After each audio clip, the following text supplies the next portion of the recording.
Hello students, good morning. Today we are going to start a new lesson in our moral science book, students. So get ready with your moral science book. Our new lesson is lesson number 3, True Pandav. Okay students, lesson 3, True Pandav. Today I will give you an explanation and we will complete the exercise of this lesson. Okay students, so listen very carefully, and the words which are difficult in reading you have to underline in your books. Okay students, and take a snap, send me. I will tell you the pronunciation of that words. Okay, so get ready. So let us start students. Open your book. Lesson number 3. Lesson number 3. We have to start from lesson 3. True Pandava. The chapter name is True Pandava. Okay students, इस chapter में हम एक सच्चे पांडव की story जो है पढ़ेंगे. Truth is the ultimate brick that is required to build the character of a person. सच जो होता है स्टूडेंट्स, ट्रूथ जो होता है, ये एक ऐसा ब्रिक होता है हर एक पर्सन का जो करेक्टर बिल्ड करता है. जब आप सच बोलेंगे ना तो लोग आपकी जो छवि है उसे अच्छे के रूप में जानेंगे. बट वहीं अगर आप झूठ बोलेंगे, गलत रास्ते पे चलेंगे तो कोई आपको गुड पर्सन नहीं समझेगा. People who are true to others and themselves are certainly invincible. जो लोग सच होते हैं वो दूसरों के लिए भी और हर एक इंसान के लिए अच्छे होते हैं. Read this story. Once upon a time the young Pandavas and Kauravas used to study at the ashram of Guru Dronacharya. एक बार की बात है, यंग पांडवास एंड कौरवास जो थे वो गुरु द्रोणाचार्य के आश्रम में पढ़ाई करते थे. गुरु Dronacharya was a wise and learn man. गुरु द्रोणाचार्य एक बहुत ही अच्छे गुरु थे. He had excellent command over many subject of studies and skills. उनके पास एक एक्सीलेंट, बहुत ही अच्छी कमांड थी हर एक सब्जेक्ट पे और अच्छे उनके स्किल्स भी थे. He was an intellectual man. वो बहुत ही अच्छे बौद्धिक व्यक्ति थे. He used to teach the princess all he had learnt from scriptures and life. वो जितने भी उनके प्रिंसेस वहाँ पे पढ़ते थे, पांडवास कौरवास जो भी पढ़ते थे, वो अपने लाइफ का जो भी उनका एक्सपीरियंस था और जो भी स्किल्स थे उनके पास, बेटर स्किल्स, उसके बेस पे वो उन्हें स्टडी टीच करते थे. He loved his pupils and wanted them to be the best. वो अपने पपिल्स से, अपने शिष्यों से बहुत प्यार करते थे और उनको बेस्ट से बेस्ट बनाना चाहते थे. One day Dronacharya was teaching his keen students about the importance of moral value in life. एक दिन द्रोणाचार्य जो थे वो पढ़ा रहे थे क्या चीज़? Importance of moral values in life. पढ़ा रहे थे इम्पोर्टेंस, मॉरल वैल्यूज़, मोरालिटी के बारे में बता रहे थे, पढ़ा रहे थे. This time it was a very simple lesson. उस टाइम वो बहुत एक सिंपल लेसन था. Always speak the truth and don't be ever influenced by anger. हमेशा सच बोलो और कभी भी अपने गुस्से का प्रभाव ना होने दो. अपने गुस्से का आपके ऊपर प्रभाव ना होने दो. Dronacharya thought his pupils in a very loving manner and told them to learn the lesson by heart. Dronacharya ने अपने शिष्यों को बहुत ही अच्छे मैनरली वे में ये चीज़ समझाया कि हमेशा सच बोलना चाहिए और कभी भी अपने गुस्से को इतना बड़ा नहीं होना देना चाहिए जिससे कि कोई आपका हानि हो, नुकसान हो. और कहा उन्हें कि ये लेसन लर्न करके आप आओ. Next day he started asking questions regarding the lesson he thought last day. और अगले दिन उन्होंने क्वेश्चंस करना शुरू किया. किसके रिगार्डिंग? उस लेसन्स के रिगार्डिंग जो उन्होंने पहले पढ़ाया था. All the princes were able to answer the question except the eldest Pandava Yudhishthira. Yudhishthir जो थे ये सबसे बड़े पांडव थे. युधिष्ठिर सबसे बड़े पांडव थे और सारे पांडव्स ने, कौरव्स ने आंसर किया और सिवाय इनके जो एल्डेस्ट युधिष्ठिर थे इन्होंने आंसर नहीं किया. Guruji was surprise to notice Yudhishthira who was unable to answer. और गुरुजी जो थे द्रोणाचार्य वो आश्चर्यचकित रह गए ये देख के कि कैसे युधिष्ठिर जो हैं ये आंसर नहीं कर पा रहे हैं, बता नहीं पा रहे हैं।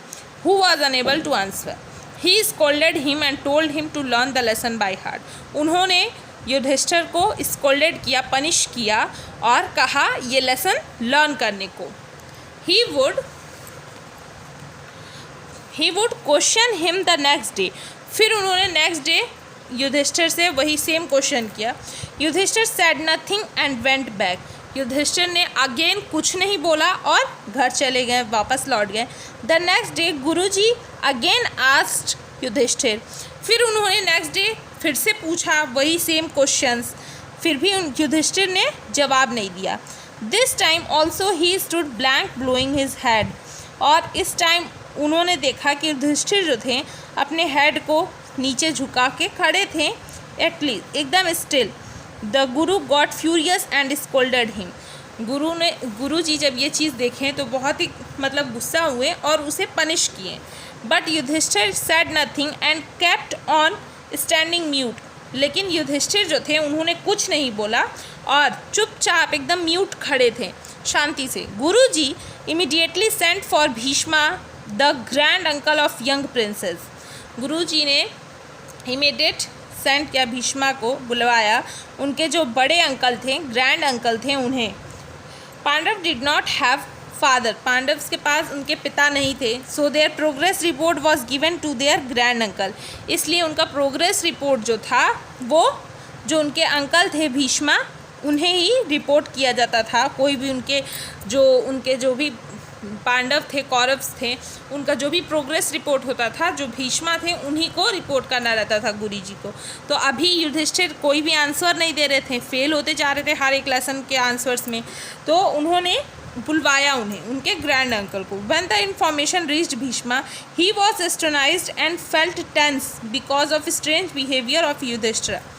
जब इन्फॉर्मेशन पहुंचा भीष्मा के पास कि उन्हें बुलाया गया है गुरुजी के आश्रम, तो वो बहुत सोच में पड़ गए और टेंशन में हो गए कि क्या बात है युधिष्ठिर के इस तरह के बिहेवियर का क्या मतलब है। मतलब he could not imagine how it could be possible and Yudhishthir remained unanswerable to be question and all his brother and cousins know the answer. उन्हें बिलीव नहीं हो रहा था, वो इमेजिन नहीं कर पा रहे थे कि कैसे ये पॉसिबल है कि युधिष्ठिर जो हैं सबसे बड़े हैं पांडवस में, वो आंसर नहीं कर पा रहे हैं और उनके सारे जो कज़िन हैं, ब्रदर हैं, वो आंसर कर दे रहे हैं। ये कैसे पॉसिबल है, कि ऐसा क्या क्वेश्चन है। ही इमीडिएटली हेडेड टूवर्ड्स द आश्रम ऑफ गुरुजी। और वो इमीडिएट गुरुजी के आश्रम के लिए निकल पड़े। When he reached the hermitage guruji complain against Yudhishthir irresponsible behaviour. जब वो पहुंचते हैं गुरुजी के आश्रम भीष्मा, फिर गुरुजी फिर से उन्हें वही इररिस्पॉन्सिबल बिहेवियर के बारे में कंप्लेन करते हैं। Bheeshma gently approach the little princess and took him on his lap. Bheeshma ने जो युधिष्ठिर रहते हैं उन्हें लेके अपने पास बैठा लेते हैं, अपने गोद में बैठा लेते हैं। He asked him, did you really not learn the lesson? क्या तुमने सच में ये लेसन को याद नहीं किया? Prince replied, no. Bhishma was shocked. Prince reply करते हैं नो, तब भीष्मा शॉक्ड होते हैं। He asked, why son? क्यों बेटा? The prince replied, I know my lesson. मैं अपना लेसन जानता हूँ। I remember each and every word of it. मैं उस लेसन का हर एक वर्ड, हर एक शब्द को समझता हूँ। Even I can answer like my cousin, जबकि मैं अपने कज़िन की तरह भी आंसर कर सकता हूँ। I can speak the truth, मैंने सिर्फ सच बोला है। This is true that I have learn my lesson, ये एक सच है जो कि मैंने लर्न किया है ये lesson. But still I get caught by anger like yesterday I was a bit angry when guruji scolded me. लेकिन मैं कुछ थोड़ा गुस्सा हो गया क्योंकि यस्टरडे को गुरुजी ने उसे पनिश किया था। So I think I have learned half the lesson that is always speak the truth. Half of the lesson that is not to get angry. Half lesson में ये बताया गया था कि आपको सच बोलना है, और हाफ लेसन का ये मीनिंग था कि कभी भी अपने गुस्से को अपने ऊपर हावी नहीं होने देना है। तो उसने सोचा, युधिष्ठिर ने सोचा कि इसका मतलब कि मैंने अभी हाफ लेसन नहीं सीखा है. I will not learn the lesson until I stop getting furious. Listening to the reply, Bhishma's reaction towards the little princess took everyone by surprise. ये जब लाइन उन्होंने सुना युधिष्ठिर से कि वो जो थे यस्टरडे को एक दिन पहले क्या हुआ था कि गुरुजी ने उन्हें पनिशमेंट दिया, स्कोल्ड किया, तो गुस्से से उन्होंने कुछ बोला नहीं. तो युधिष्ठिर को लगता है कि मुझे गुस्सा आ गया, गुस्सा मेरे ऊपर हावी हो गया, इसका मतलब कि मैं अभी पूरी तरह से लेसन को सीखा नहीं हूँ, तो मैं कैसे आंसर करूँ. ये चीज़ सुन के सभी लोग आश्चर्यचकित हो गए. He was so glad to hear this illustrious word from such a small child. उन्होंने इस तरह के शब्दों को सुन के युधिष्ठिर के मुँह से सारे लोग बहुत ही प्रसन्न हुए. He said, yes yes my son, you are right. हाँ मेरे पुत्र, तुम सही हो.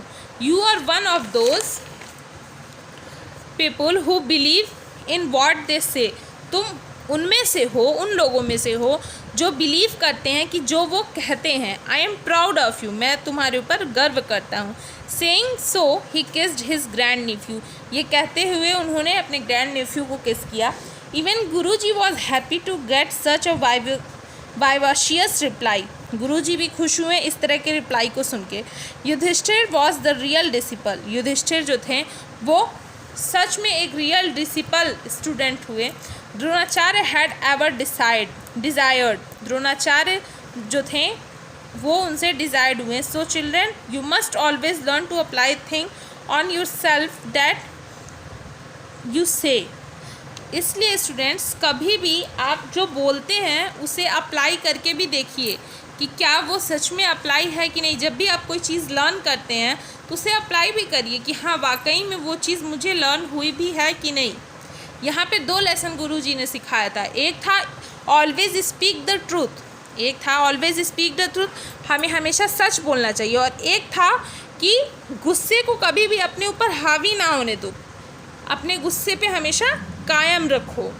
2 लेसन्स गुरुजी ने सिखाया था. तो एक लेसन तो युधिष्ठिर ने सीख लिया था, बट सेकेंड लेसन अभी वो नहीं सीखे थे, इसलिए वो फॉलो कर रहे थे फर्स्ट लेसन को कि मैं सच बोलूँगा जब तक मैं दूसरा लेसन नहीं सीख जाता हूँ. Truth always wins. सच की हमेशा जीत होती है. Okay students, so your homework is exercise A, B and this. You have to fill in your book. Colour the given picture. इस पिक्चर को आपको कलर करना है. Answer the following questions with yes और नो. इन questions का आपको answer करना है यस और नो में. Fill in the blanks with the words given below. कुछ वर्ड्स दिए गए हैं, इनके हेल्प से आपको ये fill in the blanks fill करना है. Tick the correct option. जो करेक्ट ऑप्शन है उसको आपको फिल करना है. Okay, this is your homework. Okay students, right here date and HW mention, and I hope you all will done your work. Okay students.